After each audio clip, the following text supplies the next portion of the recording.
Hello everyone, कैसे हो आप सभी। एक बात मुझे बताइएगा, मैंने बीटेक किया हुआ है, इंजीनियरिंग की डिग्री है मेरे पास। वो पढ़ाई हिंदी में होती है या इंग्लिश में होती है? कुछ लोग हैं जिनको बिल्कुल भी कहते हैं ना, यहाँ से बिल्कुल खाली है, बस उनको बकवास लिख के जाननी होती है। मैंने बुक दिखाई कि हाँ, मैं इंग्लिश की कोई बुक थी मेरी, कुछ मोटिवेशनल टाइप की बुक थी टाइम के ऊपर, वो मैं पढ़ने लग रही थी। तो मेरे पास कमेंट आए, अच्छा तुझे इंग्लिश आती कहाँ है, कुछ भी तू बुक दिखा रही है इंग्लिश की, तुझे तू इंग्लिश पढ़ भी सकती है। अरे बेवकूफ़ो, तुम बेवकूफ़ हो क्या? तुम्हें ये नहीं पता, मेरी ग्रेजुएशन नहीं पता तुम लोगों को? इंजीनियरिंग के सारे सब्जेक्ट इंग्लिश में होते हैं, एक भी सब्जेक्ट हिंदी में नहीं होता है जो मैंने पढ़ाई की हुई है।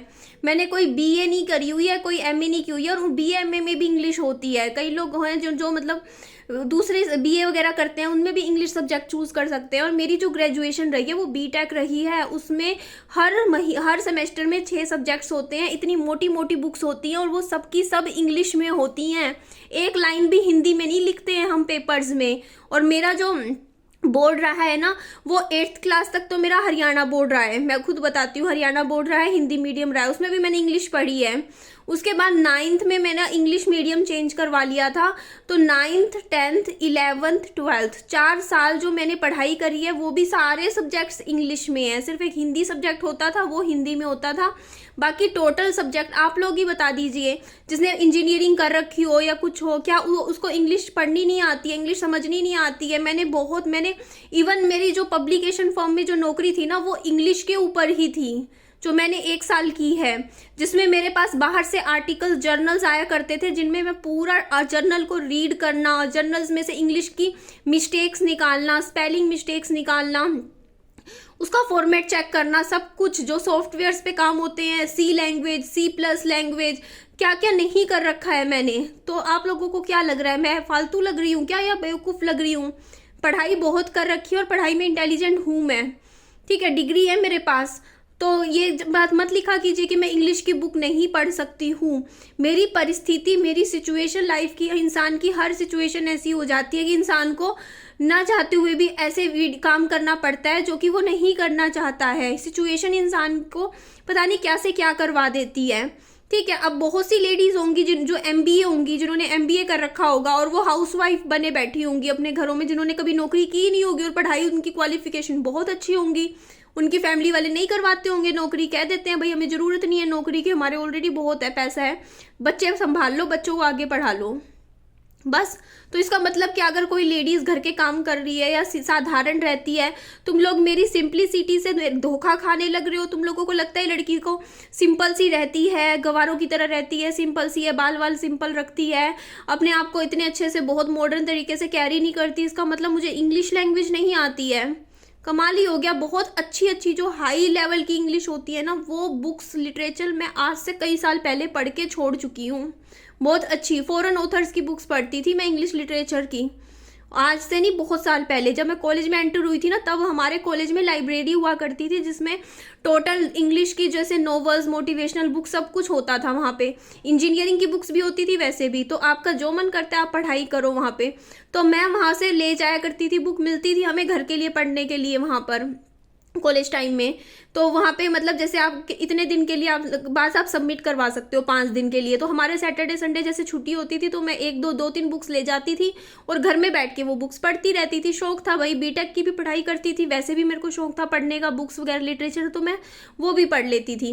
तो मेरी रीडिंग, इंग्लिश रीडिंग अच्छी है, मैं अच्छे से, कितनी टफ लैंग्वेज। और मैं एक बात और मैं बताती हूँ, द हिंदू न्यूज़पेपर सबसे टफेस्ट न्यूज़पेपर होता है। आप लोग कभी देखिएगा, जो the Hindustan times, times of India, जितने भी न्यूज़पेपर होते हैं उनकी इंग्लिश सिंपल होती है। बट जो IAS लेवल की तैयारी कर रहे होते हैं या गवर्नमेंट जॉब्स की तैयारी कर रहे होते हैं, जो बड़ी पोस्ट पे करते हैं, नौकरी करने की कोशिश करते हैं, वो सिर्फ और सिर्फ द हिंदू न्यूज़पेपर पढ़ते हैं।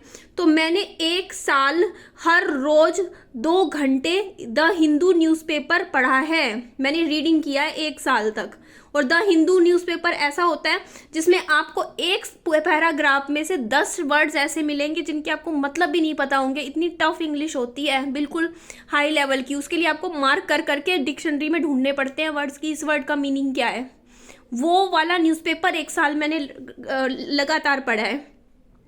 तो जिसने इतना मतलब इंग्लिश में पढ़ाई की है, सब किया है, उसके बाद आप लोगों को लगता है कि हाँ उसको इंग्लिश पढ़नी नहीं आती होगी, जो पब्लिकेशन फर्म में कैसी नौकरी मिल जाती है? क्या आप लोग थोड़ा दिमाग लगाओ ना। पब्लिकेशन फर्म में एज अ एडिटर की नौकरी, वो भी इंग्लिश जर्नल्स, जो कि बाहर के देशों से जर्नल्स आ रहे हैं, वो जर्नल्स के ऊपर नौकरी क्या ऐसे ही किसी को भी मिल जाती है? थोड़ा दिमाग लगाइए ना। मैंने इंटरव्यू क्लियर करे होंगे ना वहाँ प्रॉपर इंटरव्यूज होते हैं पब्लिकेशन फर्म्स में, प्रॉपर रिटर्न न्यूज इंटरव्यूज होते हैं जिनको मैंने क्लियर किया था। वहाँ पे सारी इंग्लिश, प्रॉपर इंग्लिश के जो ग्रामेटिकल मतलब पेपर्स होते हैं जिसमें आपको ग्रामेटिकली चीज़ों के आंसर्स करने होते हैं, वो सब क्लियर किया था, तब जाके मेरा सिलेक्शन हुआ था वहाँ पे उस पब्लिकेशन फर्म में।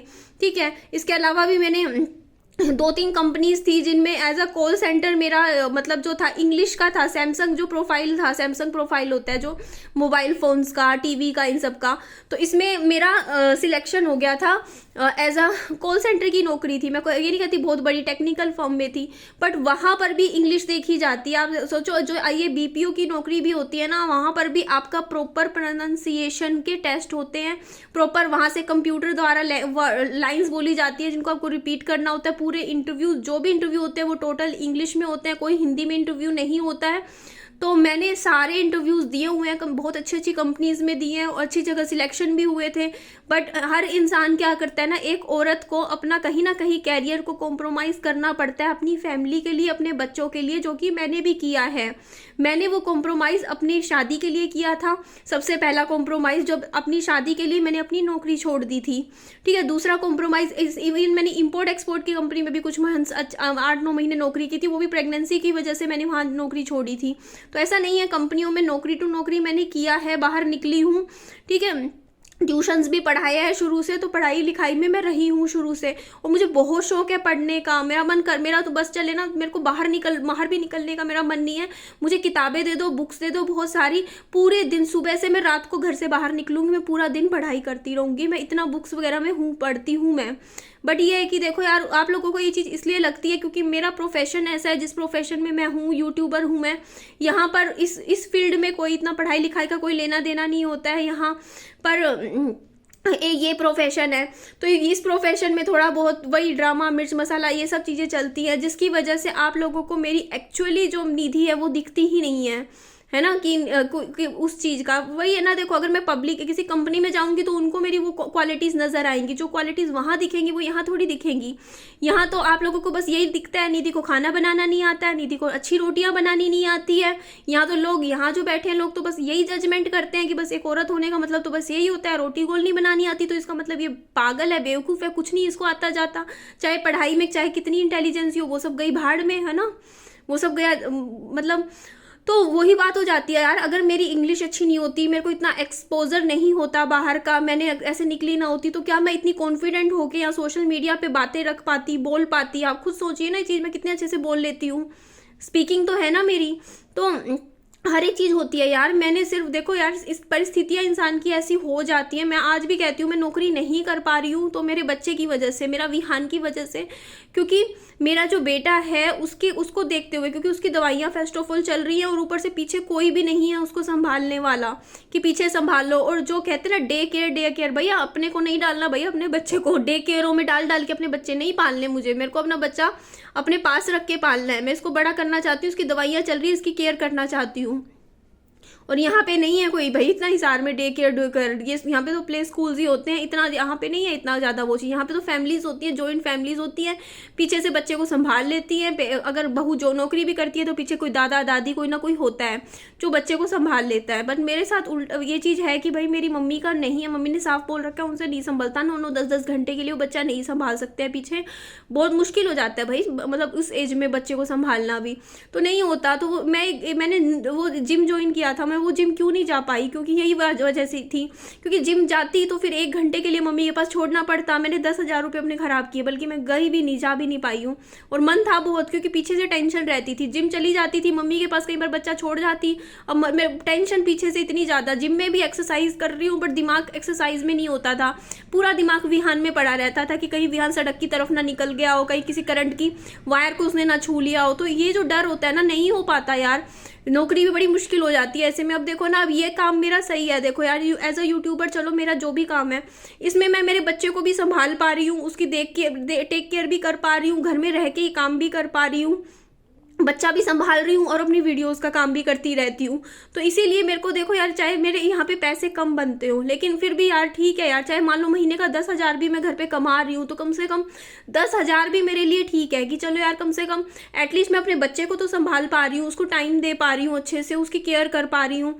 ठीक है, जितना हो सकता है पार्क में ले जाके अपना अपने सामने खिला पिला देती हूँ, जितना भी मुझसे हो पा रहा है ट्यूशनों पे भेज देती हूँ, ले आती हूँ। तो मेरे को लगता है जैसे एक एक दिन करके देखो, जैसे जैसे बच्चा है थोड़ा बड़ा हो रहा है, समझदार हो रहा है, तो मुझे ये प्रोफेशन ठीक लगता है। और मुझे आज खुद अपनी इस चीज़ पे मेरे को खुद ही रियलाइज़ होता है कि पहले लेडीज़ को क्यों इतना सिलाई कढ़ाई सिखाया करते थे, क्यों मतलब पार्लर का ये सब ब्यूटी का कोर्स करवाया करते थे, क्योंकि यार लेडीज़ के लिए कुछ ना कुछ ऐसा काम उन लेडीज़ के पास होना बहुत ज़रूरी होता है जो वो घर पे रह के कर सके टोटल, जिसमें मतलब बच्चों को भी संभाल सके। क्योंकि अगर मान लो फैमिली का सपोर्ट है तब तो देखो लेडीज़ कोई भी नौकरी कर ले, 12-12 घंटे घर से बाहर भी निकल सकती है, पीछे से कोई दादा या दादी या कोई ना कोई बच्चे को संभाल ले पीछे। बट जहाँ फैमिली का पीछे सपोर्ट नहीं होता ना, अकेले आप रहते हो, फैमिली में कोई जॉइंट फैमिली नहीं है, जैसे मैं हूँ अब अकेली रहती हूँ, ससुराल वालों से ने तो रखा नहीं मेरे को, अगर वो रखते मेरे को उस टाइम तो मैं नौकरी कर सकती थी दिल्ली में, तो मेरे को दिक्कत नहीं थी अगर वो मेरे विहान को संभाल लेते। बट उनका फैसला था, उन्होंने कहा भाई हमें नहीं रखना, कोई जिम्मेदारी नहीं लेता भाई, कोई जिम्मेदारी नहीं लेता, अपने बच्चों की जिम्मेदारी खुद ही लेनी पड़ती है। तो वही चीज़ हो जाती है। फिर अब मेरे को जो चीज़ ठीक लगती है मैं उस हिसाब से चलती हूँ। मेरे को लगता है कि चलो यार यहाँ यूट्यूब पे काम कर लेती हूँ, इतने कोई बात नहीं, थोड़ा कमा लेंगे, कभी होगा आगे, कभी स्कोप बना तो कभी आगे अच्छा भी कमा लेंगे। ऐसा तो नहीं है पढ़ाई लिखाई कहीं वेस्ट जाती है, वो भी पढ़ लेंगे, कोई नहीं, बुक्स पढ़ ले, अच्छा कर ले, जो होगा कोई ना कोई, कहते नहीं कोई ना कोई रास्ता भगवान निकाल ही देंगे आगे भी, तो देखा जाएगा। बट अब तो एज ए यूट्यूबर मैं आ गई हूँ यूट्यूब पे, तो मैं अपना प्रोफेशन नहीं छोड़ सकती हूँ। आज 2 3 4 5 साल अभी मैं यूट्यूब पर ही हूँ, अभी ये काम शुरू किया तो एकदम से अपना फील्ड चेंज नहीं करूँगी। 4 साल हो गए यूट्यूब पे काम करते हुए, अगले 4 साल भी मैं यहीं यूट्यूब पे आप लोगों को काम करते हुए दिखूंगी। हाँ, लाइफ में कुछ अच्छा होगा वो भी आप लोगों के साथ जरूर शेयर करूंगी। तो ठीक है जी, चलिए इस वीडियो को मैं यहीं एंड कर देती हूँ। वीडियो अच्छी लगे लाइक कीजिएगा, चैनल को सब्सक्राइब तो कर ही लीजिएगा, और प्लीज़ इस तरीके के कमेंट्स मत कीजिएगा, मैं आप सबकी बहुत रिस्पेक्ट करती हूँ। आप लोग भी समझने की कोशिश कीजिए, इस तरीके के टोन्स मत मारा कीजिए मुझे। Thank you.